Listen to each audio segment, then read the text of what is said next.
For 63 years, the world's largest amusement park was located right in the heart of Chicago at Belmont and Western Avenues. Riverview is what we're talking about. And our guest today on this broadcast of nostalgia is the author of Riverview, Gone But Not Forgotten, a complete photo history of that fantastic amusement park. He's Chuck Voldarczyk. And Chuck, I'm so happy that you're with us today to talk about a mutual interest. Nice to be here, Chuck. This is the book that you've written, and this has been a great bestseller, hasn't it? How many printings have you had with this thing? Well, currently it's in its 7th printing, and when I wrote the book, my wife told me I'd probably sell about 3 copies. 3 copies? Yeah. Wives somehow don't always have the optimism that husbands do, right? No, I figured maybe a market of maybe 5,000 to 10,000 books, and she felt maybe her mother and my mother and herself would buy one. I know the feeling. I know the feeling. But thousands of people have purchased this book, and it's because it preserves a great special part of a time of a lot of lives of a lot of people. Those good old days at Riverview. Now, how did you become? Now you are really a Riverview historian. How did you become that one? Well, I've always loved Riverview, and being a photographer, had taken many pictures there over the years, and actually, you got me started in Riverview. Way back when, on an old radio program, he started talking about Riverview one day, and I called you up and told you what I had, and we did a Riverview Night of Nostalgia, and I immediately started doing Riverview shows with you every year, and turned out very successful to the point of where I do probably between 100 and 150 of these shows a year for different groups and organizations and what kind public of groups? Libraries. Senior citizens, church groups, public libraries, different organizations that want me to put on a show for them. And what do? You present slides of Riverview? The show runs about an hour and a half, and it's slides and then movies. Oh, movies. You bring some movies with you too today? Got some movies. And some slides. Yes. Let's take a look at the old carousel, our nostalgia slide carousel, and see what kind of movies, or rather slides, you brought with us today. This is a look at your book, The Golden Age of Riverview, Gone But Not Forgotten, through some slides. And if we can get the slides up, we'll take a look at. There's the title of your book right there again. And that, of course, in the background is? That's the Shoots to Shoots, and there's one mistake in this title slide. It should read 1904, 1967, because Riverview opened up July 5th, 1904 as an amusement park. Maybe they were on daylight saving time at the time they printed the slide. It was my mistake in giving him the wrong date. Oh, the Mardi Gras. That came at the end of the year, didn't it? Yeah, usually it was in August. You can see the dates up there, August 13th to September 5th, and it's hard to believe, but they did have live elephants marching around with the bands and the floats. Through the Midway, huh? And this, of course, was 1960, well, this is 1967, which turned out to be its final opening, Friday, May the 12th. Riverview always opened the 2nd Friday in May, and that was their 64th and final season. It didn't go on beyond this year then. 1967 was the final year. Did it run a full season for 67? Yes, it closed up Labor Day, which was always their last operating day. And these signs were painted up again announcing an opening date that never took place. And one of the last slides that we'll show today will show that date. Laugh your troubles away, that's for sure. Wasn't it Two-Ton Baker on radio and television who used to ride in a roller coaster and shout that slogan? That was Two-Ton Baker's motto for the commercials he did for Riverview. Laugh your troubles away at the world's largest amusement park, Western and Belmont, Riverview. This is the same sign painted up announcing what turned out to be the final opening date. And you can see the overpass in the background that was built to control the heavy traffic coming into Riverview. In other words, if you weren't going to Riverview, you could take the overpass over Western and Belmont. It was like a through traffic there. The beauty of Riverview in the middle of the city was that you could get there by public transportation. You didn't have to have a car to get there. Absolutely. Take the streetcar or bus right to the front door. And you're or front gate, as we're looking at here. This shows that magnificent front gate during the daytime. And the next slide that we're going to go into shows that gate lit up at night. And those little round lights with the candy-striped effects were called banjo lights. They actually came from the Century of Progress. They started refurbishing them near the front gate. And some of the other slides, I'll try and point out what they used to look like for many, many years. And they dotted the 2.5-mile midway at Riverview. This is the Welcome to Riverview sign, which was right alongside the first roller coaster you came into in the park. Don't tell me now. Was the Blue Streak? You're close, but... Silver Streak. Silver Flash. Silver Flash. Well, it was originally it was called a Pippin, and then it was called the Silver Streak, Silver Flash, and finally the Flash. Here it is, the Silver Flash, and these trains were very uniquely designed. We'll get into those in a few moments, but they were built by Riverview Park. There was no lap bars in these coasters, just a little bar mounted on the seat in front of you. So every time you dropped down a hill, as you looked at these trains close up, you were lifted out of your seat. And this is where the fella with the very monotone voice that would say, stand in back of the red line, second ride 10 cents, two in a seat, load them up, would sit, and he operated the brakes that you can see in the background there, which would stop the train coming in and release it going out. And his big job was to watch those second ride fare takers to make sure all the money was going into the changers and not some of it into their pockets. You could ride a second time for another fare right there and not leave the attraction then, right? Correct. Like a first ride on a Silver Flash, just using a figure, would be 25 cents, and to ride again would be 15 cents. The Wild Mouse, when did that come into being out there? Oh, about 1958, and it lasted until the park closed. Very harrowing little roller coasters. You look at the slide here, you can see the wheels are mounted under the center of the car, and this thing made 90 and 180-degree turns, and you'd be halfway out over where the track would end, and you'd swear you're going to go off the edge, and at the last moment the car would turn and save your life. Riverview is a great place. Oh, there's the Blue Streak now. There's the Blue Streak. It wasn't really much of a roller coaster. As you look at the slide, you can see the nose of the train is getting ready to level off and roll over the loading platform. In the book, I have a black and white photo that shows you could ride that coaster for a nickel, including federal tax, during World War II. And notice the banjo lights in their original format as they came from the Century of Progress. The 1933-34 World's Fair, huh? 1947, this shows the Blue Streak going over the north parking lot. See all the black sedans in the background, and the tracks look like they're about ready to fall down, but really all I need is a coat of paint, because in this next slide you're going to see the coaster that replaced it going over that same hill. When they rebuilt this coaster and put new cars on it, new loading platform, the only thing they did was rebuild that first hill, and it became known as the Fireball.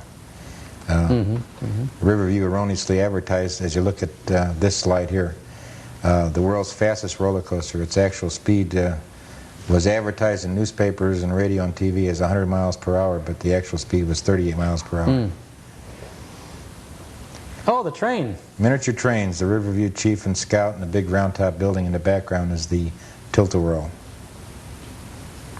The African Dip, that's where the three colored fellows sat on boards above dump tanks and heckled you and me as we walked by. If you were walking by with your girlfriend or your wife, they'd yell out at you and say, "Hey fella, that ain't the girl you were here with yesterday." Anything to get you to buy 3 balls for a dime or 9 balls for a quarter. And toss at them, hope they dunk in the water then, right? It was there until 1958, and they took the concessions out.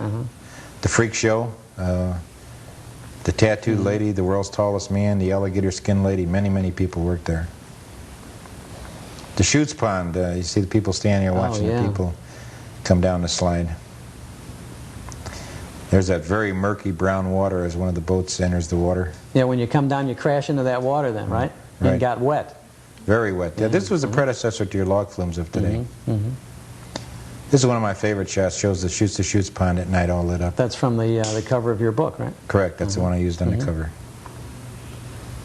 The old mill, Tunnel of Love, Mill on the Floss, Thousand Islands ride. That was the name of this ride over the years. 2 dark tunnels. A lot of lovers went in those tunnels. I know when we were kids, we used to ride through there and yell. Yeah. Like Hades, the old fun house, dark walk through fun house right next to the Comet roller coaster. This shows the Comet. Nice spiffy paint job for the opening season, probably around 1957. This is the entrance to the Riverwalk, as it was called. You can see the carousel building, the big planes heading down toward the Bobs. Night shot of the carousel building and Chutes to Chutes. Riverview used to have 2-cent days and 5-cent nights. Isn't that what it was, Chuck? Correct. They used to do, you have a 2-cent admission on, when was it, like Monday, Wednesday, and Friday? Monday, Wednesdays, and Friday were 2-cent day and 5-cent night. And that's what some of the attractions were. You spent 2 cents to get in, and then many of the rides were 2 cents also, weren't they? Right. The Greyhound was always 2 cents on 2 cent day. Oh, boy. Now, you brought along some movie film of Riverview, too, some home movies that were taken when? Well, this particular movie is from 1946. Okay, well, we'll take a look at those movies of Riverview after we take a short break. So stick around. We'll be back with our guest, Chuck Voldarczyk, in just a minute or so. Don't touch that channel.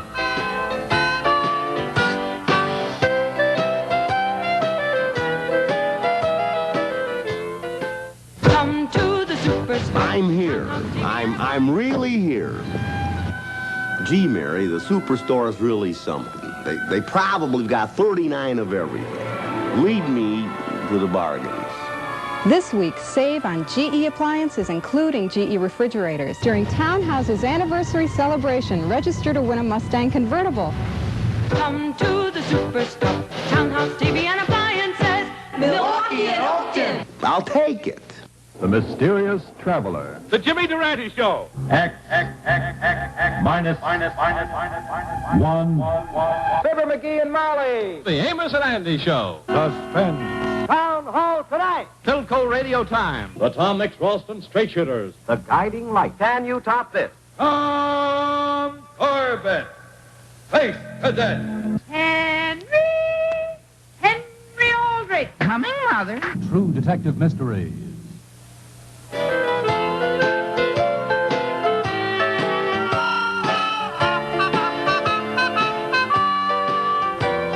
We're reminiscing about Riverview, the world's largest amusement park that's gone, but certainly not forgotten, with our guest Chuck Voldarczyk, who's written a book about Riverview and who really has the great Midwest Chicago territory covered pretty well, Chuck, don't you, as you go out to various clubs and organizations talking about Riverview, showing these slides and movies? I have done many, many shows and have met many, many people that have worked at the park, that have met at the park. In fact, the very first show that you did about Riverview, I think you were astounded by the people calling in and, oh my goodness, you don't know what this means to me. I met my husband there 35 years ago on this ride or that ride. Absolutely. Did you ever work at Riverview? Never. You never worked there? Never worked there. Do you regret not ever working there? Probably so. I mean, my love for amusement parks and especially Riverview, yeah. Now, more than Riverview, you're a big roller coaster buff, aren't you? I love roller coasters. Yeah, yeah. Well, we've got a lot of roller coaster to talk about, I think, as we go into the movies. But when you do a show, when you go to a local organization, you sell your book there, you offer it for sale there, you have films of Riverview, stills of Riverview, and T-shirts. You got a T-shirt like this. Now, I don't know if... Could you ever get a T-shirt like this at Riverview in the old days? No, this T-shirt was done up a few years ago when I had some problems with the printer in my book. And while that was being ironed out, I came out with the T-shirts, and I didn't really know what kind of a can of worms I was opening up, because people buy these shirts at the shows, and they call me up and they say, gee, I wish I never would have bought that shirt, because every time I wear it, people are literally stopping me on the street. Where did you get that at? Well, we know we can get them whenever they see Riverview. It's almost always Chuck Voldarczyk doing about it. Let's roll the film now and see if we can look at some of the movies that were taken by an amateur photographer, really, correct? Correct. This is 1946, and this shows a couple of girls walking across the streetcar tracks into the main entrance of Riverview. That's a silver flash going up the first hill. Look at it climb up there. That was the mild of the roller coasters, wasn't it? Most mild? Well, the Greyhound was the mildest. Every one of them, the young kids cut their teeth on the Greyhound, and you built yourself up to the bobs, the eventual bobs. This is... the dive bomber. Oh, boy. This one turned you upside down, and as you could see, it almost stopped up at the top. In fact, once in a while, they could lock you upside down, and then you'd start going back the other way. I feel it already. Now, these twin Ferris wheels were replaced when they put the Wild Mouse in there. That's why I can date the film with the certain rides that are here. But notice how these Ferris wheels are geared together. They could run together and stop together and unload 2 seats at a time. There was a rumor that said if you got into the one on the left, you would get off the one on the right. And we used to believe that sort of thing. I don't know. I guess you were so dizzy going around you didn't know what to believe. This is the Dodgem building with its 140 cars. There is a roller coaster in Pittsburgh at Kennywood Park where you board the train on the right side, and when you come in, you're on the left side. And if you go out on the left side, you come in on the right side. I had to ride that coaster 15 times. Oh, there it is. That's the chutes to chutes. Oh, man.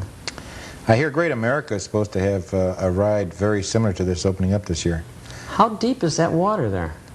That water was always a murky brown, and the reason for that was that we never knew how deep that pond was. But I found out that the deepest part was right at the end of the slide, about 4 feet deep, and at the far end here, it was 18 inches deep. That's all, 18 inches? 18 inches deep. Very deceptive. But that was a good ride. It was an exciting ride because it would lift you up in an elevator and then come splashing down. There's that brown murkiness there that you can see better. What an attraction. People would sit out along this and on the benches and have lunch and watch everybody splash down there and get constantly. People that didn't want to ride the rides would just go there and watch other people enjoy the, you can see that murky brown water there. One of the great rides of all time, the chutes. That's the original Riverview carousel. This is the third largest carousel ever built. It's still in operation at Six Flags over Georgia. My gosh, you look like you get whiplash when this ends. That's really going... It's been slowed down quite a bit at Six Flags over Georgia. But those horses, they stand 8 feet tall. They're all hand-carved wood. This is now at Six Flags over Georgia? Right, just outside of Atlanta. It's called the Riverview Carousel. They have an extensive history outside the building. They even tell you it was Al Capone's most favorite ride. So when he wasn't gunning down people in the streets of Chicago, he's riding a Riverview merry-go-round. They should have opened one of these carousels instead of the vault. Right. They might have found the... These horses are insured and valued at $50,000 each. They are so valuable. Very nauseating ride called the Bubble Bounce. I knew the manager of this ride, and he told me he was cleaning up on it all the time. Oh, gee. A mop and a broom was his tools of the trade. And when you see this ride in action, you can see why so many people got sick on it. The cars themselves turn, the table turned, and then halfway through the ride, if you weren't sick enough, they'd start bouncing the table up and down, which you'll see here in a moment. Oh. And that's the world's famous Bobs in the background. We'll get a glimpse of them in this movie. There you go, up and down. Oh, brother.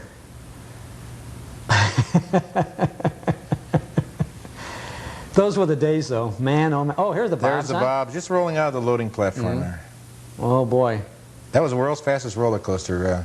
Carl Jeske, who managed the Bobs, we interviewed him, and he told us on a very hot, humid day, the Bobs would run around 90 miles an hour. Oh, my gosh. Has there ever been a roller coaster to go faster than the Bobs? No, no. I can remember this ride when I was a small child. It was called the Moon Rocket, and this thing went around in circles so fast it gave you the sensation you were constantly climbing, but it wasn't a very popular ride. Oh, this is a big symbol of the park. The parachute tower. 186 feet is what you went up. This was a ride that probably left after 1946. It was called a looper. And you could step on pedals in these cars and actually turn them upside down as you went around. They're going to stop the ride here in a moment. You're going to see a young lady and her daughter rocking back and forth here. Now this is the part that really dates this movie. The Jitterbug Funhouse, this is Laughing Sal here in the glass cage. Oh, yeah, I remember rocking her. back and forth. She left in 1946. That was the last year for the Jitterbug. How well dressed the people are at the park. Yes. You know, I noticed a lot of white shirts, some straw hats. Summertime at Riverview in the good old days. The old steam train, the Blue Devil, with his very ornate coaches going by. And the Riverview Scout taking a load of people out. Two different trains, huh? Yes, the Riverview Chief is up on the upper track. This ride was about a mile long throughout the park. And you go right into the tunnel here. Right into the tunnel. In this movie, if we complete it, we're going to go from the probably tamest ride at the park to probably the most roughest ride, the Bobs. There's a showboat. It shared the duck pond with the ducks in latter years. Well, a wonderful time you could have for a 2-cent admission, and even if you didn't go on any of the rides, you know, just strolling through the park. There's lots of sights to see. There was attractions out there. The side shows would have enticements out in front of it to get you to come in. I don't know of any Chicagoan that paid to get into the park because they had those free passes. And yeah, you always got a pass from the alderman or something like that, right? Right, or it was mailed to you, or you bought the newspapers a week before the park opened and you got free admission. The chutes again. And if you weren't on Riverview's mailing list, it cost you a dime to get in. A dime. Those really were the days, weren't they? It seems like all the movies that I collected over the years, just about everyone has a piece on the shoots to shoots. It was kind of a picturesque spot to shoot pictures and watch these big boats come a very down. pleasant time.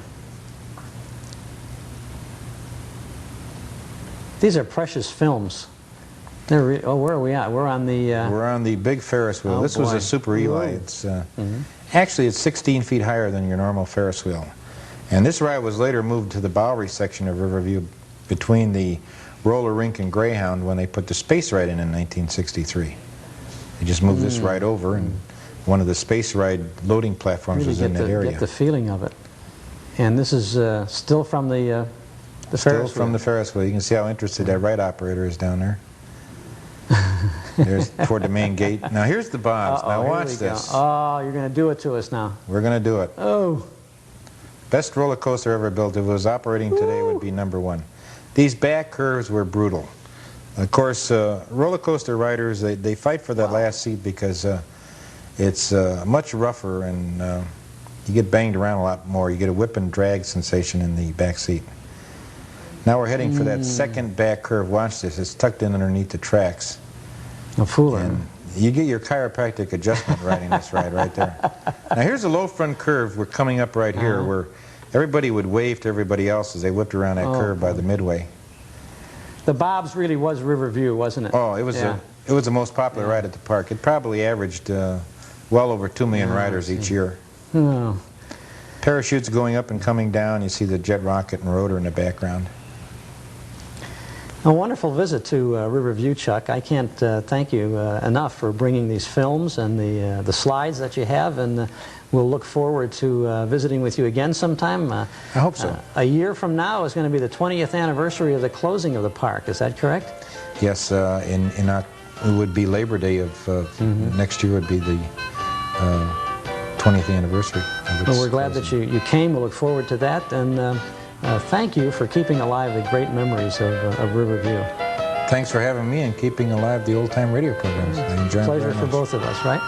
Now, don't go away, because when we come back, we're going to be talking about comic books and collecting with my pal Joe Sarno. So stick around, don't touch that channel.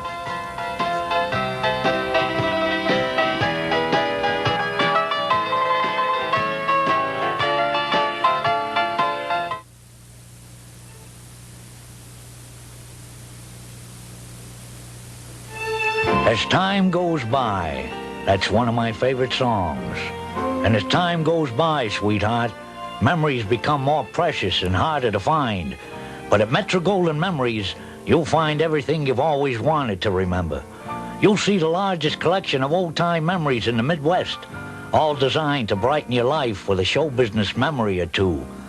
Metro-Goldwyn Memories is your one-stop shopping center for books, photos, posters, and collectibles from and about the good old days of movies, radio, and television. You'll see celebrity statues, ceramic mugs, even a replica of the famous Maltese Falcon, and even I can't tell which one is the real one. So come in and browse around. We're open 7 days a week. That's Metro-Goldwyn Memories in Chicago.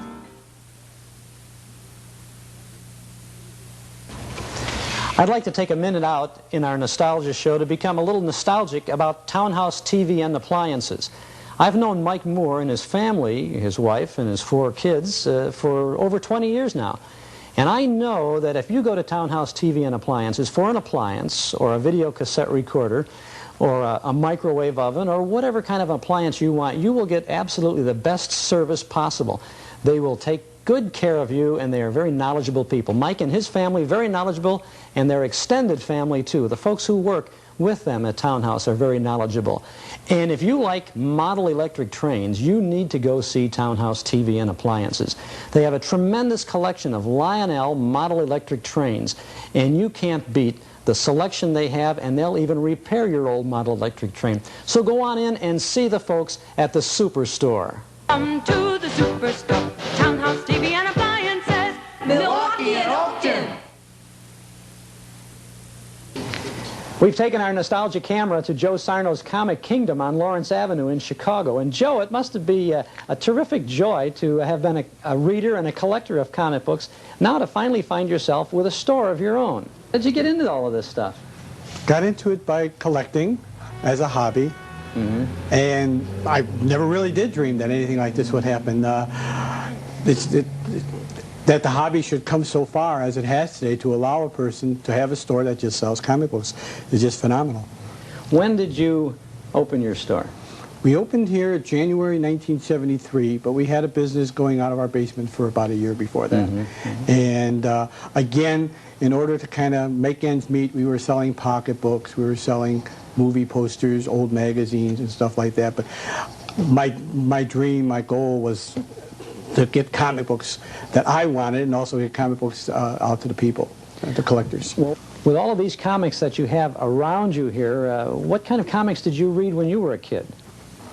I was a big fan of Dick Tracy. I was a big fan of science fiction. I loved Ray Bradbury, although they didn't do too much Bradbury when I was a child. I liked Batman a lot over Superman. I liked the original. What, you liked Batman? You liked Batman better than Superman? Better than Superman, yeah, because he was more human. Superman just had all these powers. I mean, it was just too fantastic, I guess. But yeah, Batman was a great character, and they've done a lot with Batman through the years. And I like the Big Red Cheese, too, the original Captain Marvel, only because there was a little bit of humor and a little bit of lampooning going on there. Well, Captain Marvel was a kind of a combination between the superhero-like Superman and the more vulnerable Batman, right? Because he was Billy Batson. Right, exactly. And you'd say the magic word was... Shazam. Shazam.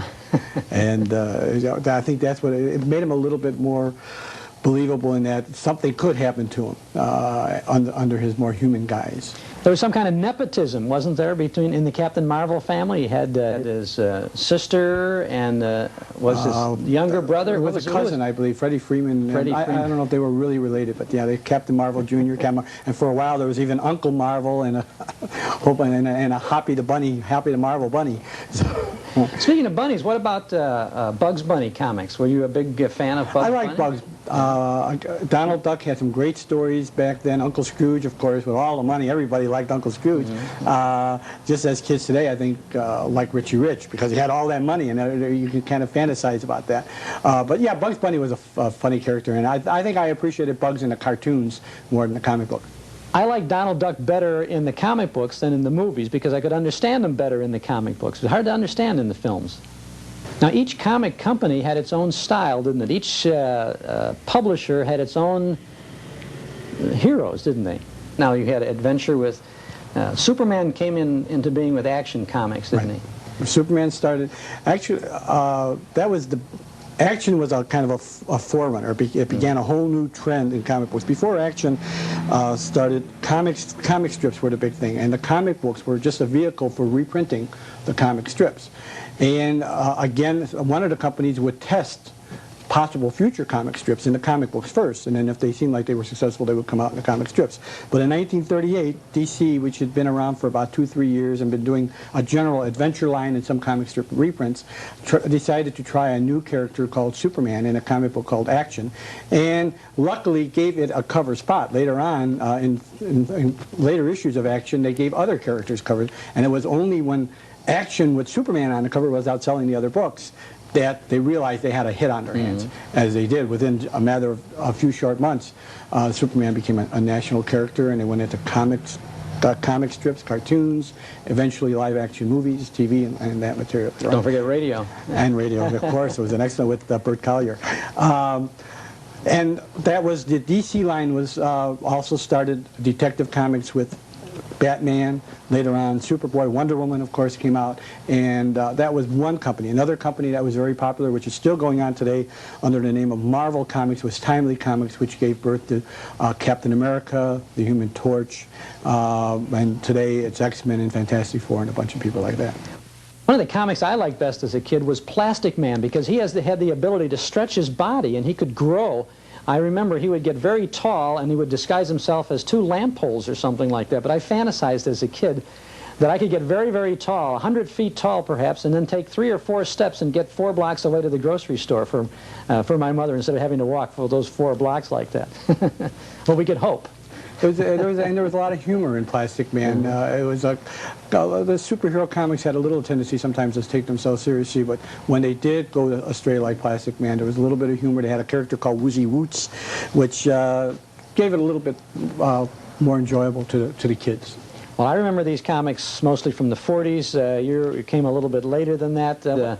What are the kids reading today? Are they still reading the Disney comics and Captain Marvel and Batman and Superman and new funnies? Most of the characters are still around. Sometimes they've changed costumes, as they have in Spider-Man.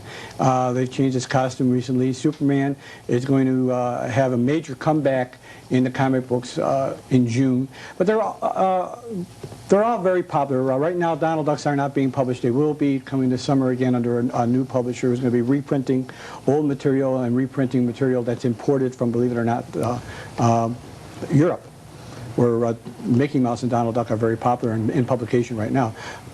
G.I. Joe is popular right now, Spider-Man as always. The kids are into, believe it or not, mutants, human beings who have some kind of mutated power. So Marvel has come out with a whole line of mutant comic books: X-Factor, X-Men, Power Pack, Alpha Flight. Superman and Batman are still very big with DC, and they have a small group of mutants as well called the New Teen Titans. And the science fiction is very popular today with the kids, thanks to Star Wars and books like that. I can understand where science fiction would be real popular because of all of the stuff that's going on today. But mutants, where did the mutants come from? I think, again, that could be an outgrowth of science fiction because they really didn't start to get popular until Star Wars became popular about 7 years ago. They had, X-Men had been around for a while and didn't sell that well, and the book was canceled and was not published for about 5 years. And right around the time that Star Wars came out, they decided to bring the group back and change some of the characters and stuff like that, and it just took off. And so that, as I mentioned, Marvel has 4 comics dealing with mutants right now. How often do these comic books come out now? Most comic books are published monthly, a few bi-monthly, and a very few quarterly. There are some 120 titles a month that come out.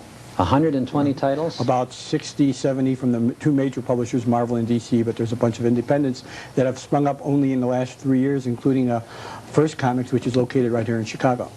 Are comics as popular today as they were in the pre-television days? No, I think they're making a comeback. Before television, many comic books, the better comic books, would sell at least 1 million copies. Now you're lucky if they sell 300,000. But they have been making a stronger and stronger comeback thanks to stores like mine. When I opened up, I was one of the first in Chicago and maybe one of 20 nationally. Now there are over 1,000 comic book stores that are specialty stores. And one of the things where we differ is that we get comic books you cannot find on a newsstand. They're called these direct sale books that will only be found in comic book stores, comic book specialty shops. Outside of a place like yours, the comic stores like this, we used to be able to buy comic books in drugstores. Do they still sell them in drugstores, or where do they sell comics? There are a few drugstores that still carry them. Very popular in the dime stores are bag comics, where you get 3 comics in a bag. They have these at Kmart's and dime stores. Walgreens occasionally has. But yeah, it's not as easy. I think originally a lot of the stores stopped carrying because of the profit margin. When comics were a dime for years and years and years, and maybe in the 40s that seemed like a lot of money, but in the 50s and 60s, when comic books finally did go up to 12 cents, they were only making 3 or 4 cents a book. Now comic books generally sell for 75 cents and more per title. So again, the publishers are making an effort to get comic books into wider areas, including now you're more likely to find them in the Crocs and Brentanos and Walden Books, some of the bookstores that carry hardcover books. But not, of course, the grand array that you and other specialty stores have. How many specialty comic book stores, I guess you could call it a specialty store, how many of those are in the Chicago area? There are, we recently formed an association, and there are 45. 45? 45. About 3 years ago there were 20. And of course 10 years ago there were only 3. They have a lot of different techniques today. Before it was just simply 4-color comics, but today you get all kinds of different things in comic books, don't you? Yeah, there are. They were experimenting with laser, I guess, reproduction, and they recently came out with a comic book drawn on a computer, totally drawn and lettered on a computer. They get more into a wider variety of colors and hues, and where most comic books are penciled and then inked, there have been some comic books that have come out that are just totally penciled to give it a more subtle look. There are a lot of comics that surprised me as I was walking through your store here, and I'd look at a very, very colorful cover, and I'd open it up and it would be all black and white pages inside. This is a new trend, especially amongst the smaller publishers. Sometimes a couple of kids get together and want to publish their own comic, and it's a lot cheaper for them to do it in black and white. But they know that the direct market will take those books because we're looking at experimentation, we're looking at new ideas, and there's more of a market to market these new type of materials. Recently we had 2 Chicago kids put out a book called Trollords that the initial orders, and again, direct sales, they get their orders in advance. They know what the stores are going to get because the orders come in advance. So they got orders for about 9,500 books. They printed 10,000. The book sold out, and it is now selling. It's only been out about 3 months, and is now selling as a collector's edition for from $10 to $15. The second issue just came out, and the advance orders were 39,000 plus, which is phenomenal. It's just one of those unusual success stories for a couple of kids just getting started in the business. And what does that book sell for? The original Trollords #1 sells for from $10 to $15 as a collector's limited edition collector's edition. Well, when it first came out, though, It was $1.50. $1.50 over the counter, huh? Right. Yeah. Maybe this is better than the commodities market, huh? It has proven to be. This is not the first time this has happened in the last 2 years. There was a book, a parody book. It was a parody of the mutants books we were just talking about called Teenage Mutant Ninja Turtles. Okay, and it was a funny little book that these kids had this crazy idea, and they tried it, and they came out with it about 1.5 years ago. Sold for $1.50, black and white inside. As a collector's edition, it's been known to bring a very limited press run, probably again 8,000 or 9,000. As a collector's edition, it's calling in the $80, $90 range. When an artist comes out with a new title, a new publication, does he foot the bill himself? Usually they are. They'll first. There's a lot of smaller publishers that are publishing 3 and 4 and 5 titles, and they'll probably try and sell it to a smaller publisher first. And then if that doesn't work, then they foot the bill. Sometimes they'll get help. As a matter of fact, the artist that did Trollords asked me for if I might help them a little bit, and I did by advertising in the book. But sometimes there are 4 major distributors nationally now. Capital Distribution out of Wisconsin has 12 warehouses nationally that sell direct sales comics to the various stores. And I think Capital helped them a little bit financially so that they could publish their book. Talking about the value today of some of these books, the instant value, instant increase in value, Action Comics with Superman on the cover, what is that book worth today? A mint condition book has been, well, first of all, there is a price guide that helps people to evaluate what they have. And of course, condition is the most important thing.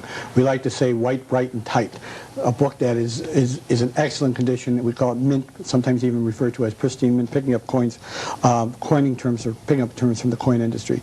A mint condition action comic lists for about $17,000 in the guide, but recently a collector was known to pay over $30,000 for a mint condition action comic.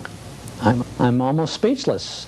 If you got the money, I guess there aren't too many copies of the book to go around. There are maybe 24 to 30 copies in existence. But this was the one that sold for about $30,000 was a Florida man who wanted a book very, very badly. It comes down to supply and demand. Sometimes the supply is higher than we think. Books occasionally get found in warehouses and stuff like that. But on an Action #1, which was the beginning of it all, there's not many copies out there, and there are probably enough people willing to pay that kind of money for the book. How many of those Action Comics would they have published in the first place? Probably about 1 million. It was not unusual for a comic in those early 40s and up to the late 40s to have see as many as 2 million published. Donald Duck, I think, was one of the comics that was very popular, and most of the Disney titles had about 2 million. When Captain Marvel was in his heyday, he was publishing about 2 million a month. But the paper drives during the war years ate up just tons of that stuff, and of course mothers and threw out tons of it, especially in the 40s and 50s. But thank God there were enough people that hung on to these books. As a kid, if I got a comic book, I would read it, and then I would probably trade it to somebody else just for another comic. I wasn't really thinking of collecting comic books. But are the kids today much more aware of the value of these things as collectibles? Yeah, especially those who have been in it for a while. Again, there are various publications for people that tell you how to take care of comics. We call archival care is a big thing in comics right now, where there's a whole industry out there for people who put together special plastic bags, special boxes, acid-free cardboard boxes, acid-free backing boards to help to preserve and protect those comics. And there are people who also restore damaged comics. And when they are sold put into the collector's market, they are sold as restored or fixed up comics. And this restoration is done without the use of tape, with the use of natural products, glue, maybe with a little bit of cutting and trimming going on and stuff like that. You have a lot of people who come into your store to buy comic books. How many of them come in just to read the comic? Not too many these days. I would say maybe 10%. Most people are, and usually what they do is they'll read them and then they'll sell them back to you. They'll accumulate 5 or 6 months' worth and sell them back to you. But most people are buying to collect, to save, to hang on to, and I would say another 20% are into it purely as, not purely, but for the most part as speculation. Do those people read the comic before they pack it away? Most of them don't, but some of them will, especially something that's been recommended. And we'll do a certain amount of that ourselves. We'll recommend they buy these books for investment, and we recommend, hey, read this thing. It's a great little story. Once you move personally, Joe, from the fan, the collector, to becoming the dealer, the entrepreneur now, a lot of the comics that you have in your store don't have the same appeal to you, perhaps, as they might have once as a collector. But I know you must have a select group of comics that are very hard to find, but that you must have them in your own collection that you still like and enjoy and save as a collector. My favorites, when I wanted to come back into collecting comics, because I had comics as a kid and grew up and I started reading a lot of science fiction and then later even some mysteries. But when I started to get back into comics, I wanted Buck Rogers, certain issues of Buck Rogers, certain issues of Wonder Woman. I liked the art, I liked the stories, I liked the fantasy and the imagination that were in those stories. So those were the first ones I started picking up, and today I still have those. But I like science fiction quite a bit, especially those related to the TV shows, Space Patrol, Captain Video, Tom Corbett. That's been my specialty area over the last 5 years. I've concentrated on that area, not only the comic books, but the toys, the premiums, the giveaways that were offered over the air, and even the videotapes. You have a great store here, Joe. I'm glad you invited us to come in. Thanks a lot. Okay, thank you. Come to the superstore. I'm here. I'm really here. Gee, Mary, the superstore is really something. They probably got 39 of everything. Lead me to the bargains. This week, save on Zenith color TVs and Zenith video recorders. During Townhouse's anniversary celebration, register to win a Mustang convertible. Come to the superstore. Townhouse TV and appliances. Milwaukee and Oakton. I'll take it. Howdy, folks. Gabby Hayes here from Metro Golden Memories, where you'll find the largest collection of old-time memories in the Midwest. Why, they've got records, tapes, photos, posters, and all kinds of memorabilia from and about the good old days of movies, radio, and television. You'll find me and my piano at Metro Golden Memories and 1,000 gift items under $10 each. I'm so excited to be at Metro Golden Memories, so please come in and browse around. That's Metro Golden Memories. Folks, everything you've always wanted to remember but didn't know where to find is at Metro Golden Memories. That's right, Jimmy. They even have pictures of me, Rocky, at Metro Golden Memories. So come in and let us make you an offer you can't refuse at Metro Golden Memories in Chicago.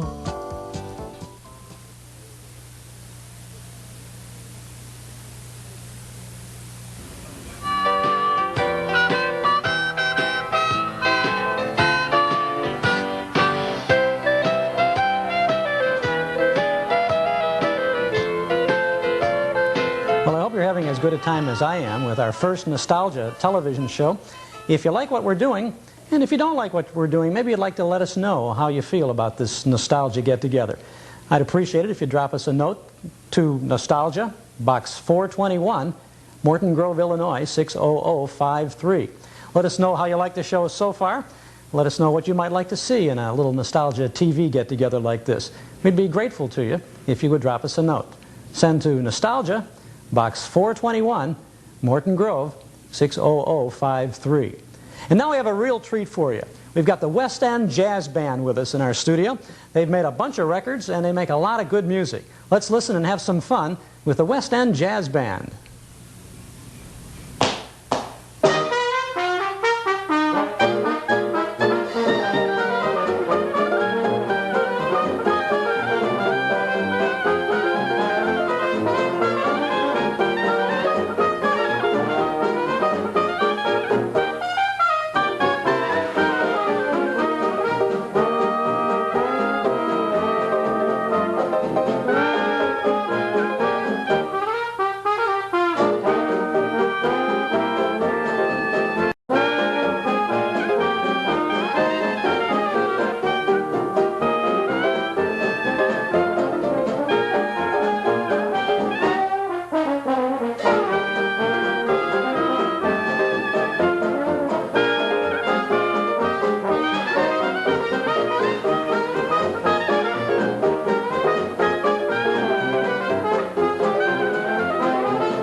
For a lot of applause, which we don't have out here. Mike, I'm happy to have you with us today.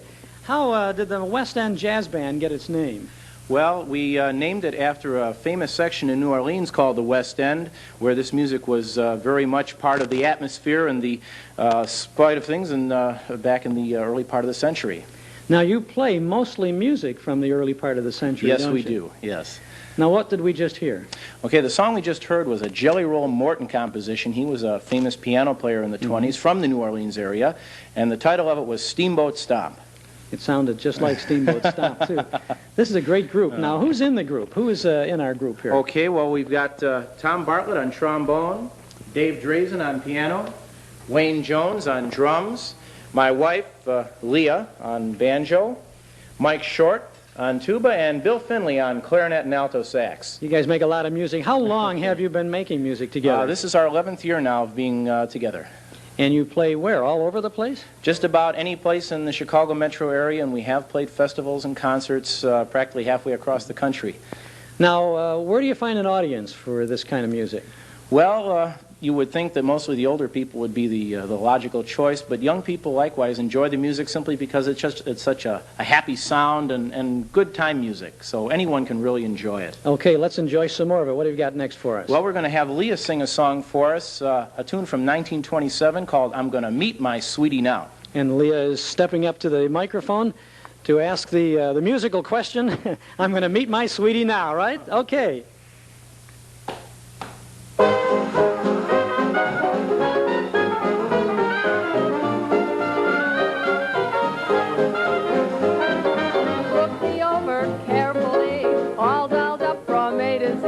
I bet you wonder where I'm gonna go. I'm excited, I'll admit, and you ain't heard the half of it. Gonna meet somebody I love so.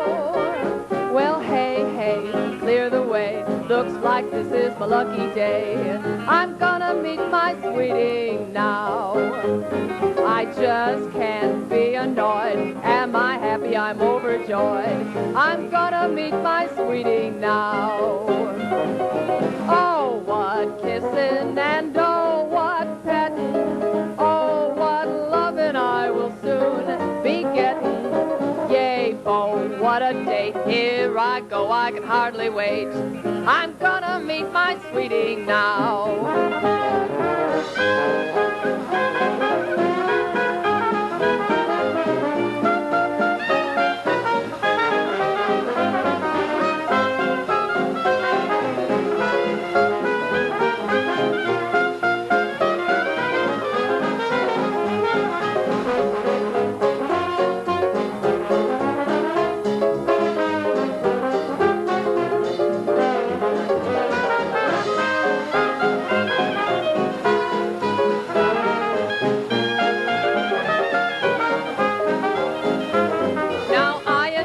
that Romeo was the most successful beau when he called on Juliet so fair. But my sweetie, you should see, he don't need no balcony. He can do his lovin' anywhere. Well, hey, hey, hey, just got through manicure and a good shampoo. I'm gonna meet my sweetie now. Well, I just got a brand new hat, a brand new this, and a brand new that. I'm gonna meet my sweetie now. And when I think of how his arms come stealing, I'm so nervous, girls, you know that feeling. I'm just nearly wild. Come on, mother, and save your child. I'm gonna meet my sweetie now.